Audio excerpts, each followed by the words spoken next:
Le 12, c'est écrit deuxième partie. Bon, là, c'est le matin. Il est quelle heure? On entend les avions. 7h38. Et je reviens vers vous. Je vous remercie vraiment toutes et tous pour votre retour. J'enregistre sur Audacity. Et ensuite, je le passe sur iMovie. Je vous donne les techniques. Première partie, c'était Kali. C'est un peu elle qui m'a envoyé vers vous. Deuxième partie, et je vais un peu encore vous raconter ma vie. Ça fait plus d'1 an que je participe à des ateliers d'écriture. Et je trouve que c'est très sympa, les ateliers d'écriture, parce qu'on a des consignes, on a du temps, on a un temps limité pour écrire un texte. Ensuite, on lit notre texte à voix haute, ou pas, hein, aux autres, et les autres nous donnent leur retour. Sur un site internet, je ne sais plus lequel, il y avait la proposition d'écrire tous les jours pendant le mois de juillet et le mois d'août. Et c'était payant, enfin, je veux dire, ils demandaient 95 € pour se forcer à écrire. Moi, je trouve ça un peu débile, puisque finalement, si on a envie d'écrire, on n'a pas besoin de payer. Donc le but de ce que j'aimerais faire avec vous, c'est vous donner la possibilité d'écrire. D'écrire comme je le fais moi sur votre vie, sur ce qui vous intéresse, d'écrire ce que vous voulez, quand vous voulez, comme vous pouvez. Pour ceux qui ont peur, je leur donnerai un petit exercice à la fin. C'est mon côté maîtresse d'école. Et ils pourront faire cet exercice chez eux sans forcément revenir vers nous, puisque moi je parlais au nous, puisque ce travail va se faire avec nous, vous et moi. C'est un peu confus, mais j'ai quand même des idées dans la tête, et comme je vous le disais à la vidéo précédente,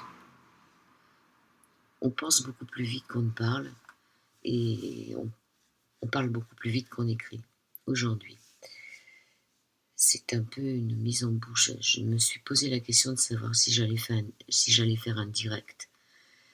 Mais j'ai fait de la radio à un moment et je faisais des nuits entières dans une émission qui s'appelait Dame de cœur avec un D apostrophe, où je mettais les auditeurs à l'antenne. Et je me rendais compte que finalement c'était toujours les mêmes qui venaient et que ça donnait un peu ce genre de conversation. Ils appelaient l'antenne quand ils entendaient un copain ou une copine et ils se disaient alors bonjour Jean, ça va? Et toi, ça va? Donc finalement, les gens, au lieu de s'appeler entre eux pour se parler, venaient se dire bonjour sur la radio. C'était pas du tout intéressant de venir s'exhiber comme ça. Et c'est pour ça que le direct, en plus, il faudrait que je prenne des modérateurs. Enfin, c'est compliqué. Je pense que le direct, c'est encore pas pour maintenant. Donc l'intérêt, c'est d'écrire ou de faire comme moi, de parler dans un micro, de dire un peu tout ce qui arrive et ce qui ne m'empêchera pas de faire un texte par derrière, parce que voilà, ça y est, j'ai encore une idée qui me vient dans la tête, qui m'est venue et que je peux vous redonner. C'est que quand j'ai arrêté les nuits sur IDFM, sur Radio Anguin, je me suis dit, qu'est-ce que je fais de toutes ces émissions, et j'en ai des tonnes que j'ai jamais mis en vidéo. Et je me suis dit, je vais créer ma chaîne YouTube. Qu'est-ce que c'est que Internet? Qu'est-ce que c'est que ce cloud, comme on dit? C'est une espèce de grosse toile d'araignée qui se met autour de la Terre. Et je me suis dit qu'il y avait peut-être des choses à mettre de moi, mais surtout des intervenants que j'avais eus. Et c'est-à-dire mettre ma petite touche, ma petite note de musique dans ce cloud. Et donc je me suis formée, j'ai monté ma chaîne et j'ai commencé en 2012 à poster des vidéos. À l'époque, il n'y avait pas grand monde. Donc ma chaîne est montée très vite. Maintenant, elle stagne parce que je ne fais aucune publicité. Et je ne suis pas prête d'en faire. Donc je ne suis pas dans les algorithmes de YouTube pour développer ma chaîne. Et ça n'a pas d'importance pour moi, dans la mesure où ce que je recherche, c'est pas la notoriété, c'est pas la gloire, c'est simplement de continuer à mettre ma goutte d'eau dans ce nuage qui entoure la planète. Voilà, tout ça pour vous dire que, en vérité, mon fils veut que que j'écrive un livre sur ma vie et que je fasse aussi, vous savez, le petit livre par exemple qui s'appelle Maman, raconte-moi ton histoire. Alors c'est un petit livre qu'il m'a envoyé pour que je le remplisse. Alors au début, on a l'arbre généalogique, après on dit ta naissance, ton enfance, voilà, ta famille, ta jeunesse, je suis en train de le tourner là, tes enfants, etc. Ça, c'est un livre qui devra rester. Parce que le cloud, le cloud, c'est quand même pas mal. Mais si on réfléchit, si demain tout s'arrête, c'est-à-dire que si le soleil qui est au-dessus de nous commençait à s'éteindre, pas s'éteindre, ça sera dans des milliards d'années, donc on ne sera plus là, mais simplement à nous envoyer un peu plus de rayons, s'il chauffait un peu plus, et si ça mettait par terre toute notre super organisation mondiale de téléphonie, de satellites, etc., il n'y a que le papier qui restera. Hein. Je veux dire, le papier, c'est quand même intéressant. Donc, il ne suffit pas de le mettre en audio, il faut aussi le mettre en écriture. Et il ne suffit pas de le mettre en écriture, il faut aussi l'écrire et l'éditer sur du papier. Parce que tout ce qu'on a dans notre ordinateur, si tout ça, ça se cassait la gueule, il n'y aurait plus rien. Il ne faut pas y penser parce que c'est sûr que ça bouleverserait la planète, mais quelque part, il n'y a que le livre. Il n'y a que le livre papier qu'écrire, hein, réécrire. Alors, ce que je vous propose, c'est pour ceux qui ont envie, c'est de réécrire vos textes, c'est-à-dire de les parler, puis après vous pouvez les réécrire dans un fichier. Alors il y a Google Doc qui fait un truc super, qui vous met une mise en page fantastique. Je suis sûre que dans ceux qui m'écoutent, là, dans celles qui m'écoutent, il y a vraiment des artistes en herbe. Et je vais vous raconter 2 histoires de ma vie aujourd'hui, puisque le but c'est ça.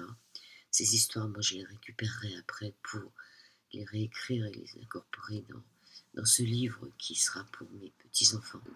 Voilà, la première histoire, c'est quand j'étais petite, quand j'étais toute petite, je vous l'ai dit, j'étais fille unique, donc j'ai pas été en maternelle. Je suis née à domicile, moi, je raconterai ça une fois. Et je suis pas allée en maternelle. Et quand je suis arrivée à l'école, c'était magnifique, c'était fantastique, c'était un monde nouveau. J'apprenais énormément de choses, c'était la joie pour moi.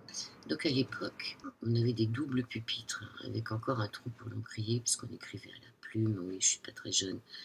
Ça vous rappelle des choses, là, la plume sergent-major qu'on trempait dans l'encrier, où on apprenait à faire des plaints et des déliés. Et donc, il y avait la maîtresse sur son estrade, il y avait je sais pas, peut-être 3 ou 4 rangées de tables qui étaient alignées les unes à côté des autres et les unes derrière les autres. Et la première était à la gauche de la maîtresse, la deuxième était à côté de la première, la troisième était sur la table d'à côté, etc. Moi, j'étais tout le temps la deuxième. Voilà, j'étais tellement heureuse d'être là que j'avais une soif d'apprendre et finalement tout rentrait, j'étais ébahie. Et un jour, la maîtresse est descendue de son estrade, là, et on était en train de faire des mathématiques, voilà. Et elle est venue à côté de moi, et elle m'a chuchoté à l'oreille, et je la remercie parce qu'elle n'a pas dit à voix haute devant tout le monde, mais elle m'a chuchoté à l'oreille que si j'avais pas aidé la première, c'est-à-dire la fille qui était à côté de moi, je serais la première. Parce que j'avais dû l'aider, parce qu'elle n'arrivait pas à trouver un truc, donc j'avais dû l'aider, enfin c'est clair. Et moi, le monde s'est écroulé. Parce que cette maîtresse que je regardais comme une déesse, le monde s'est écroulé. J'ai pas du tout compris ce qui se passait, pourquoi on me demandait de ne pas aider la première. Et je me suis dit dans ma tête, c'est pas grave, ça m'empêchera pas de continuer à aider les autres. Voilà. Je peux vous avouer qu'à la fin de ma scolarité, qui n'a pas été très longue, puisque je suis un bac et même un brevet, moins quelque chose, je me suis retrouvée à l'avant-dernière place, même à la dernière place, je crois, près du radiateur. Quand j'étais en troisième, j'étais tout au fond. Et j'ai totalement contesté l'autorité et j'ai totalement contesté cette façon de vouloir nous éduquer à monter sur les autres, etc. Voilà, donc ça c'est ma première histoire. Qui est pour moi une histoire importante parce que si je suis là avec vous ce soir, enfin ce matin, là c'est le matin, c'est justement pour ça, c'est parce que je me dis qu'on peut avancer qu'ensemble et que si chacun fait quelque chose de son côté, de toute façon, on ne va pas aller très loin.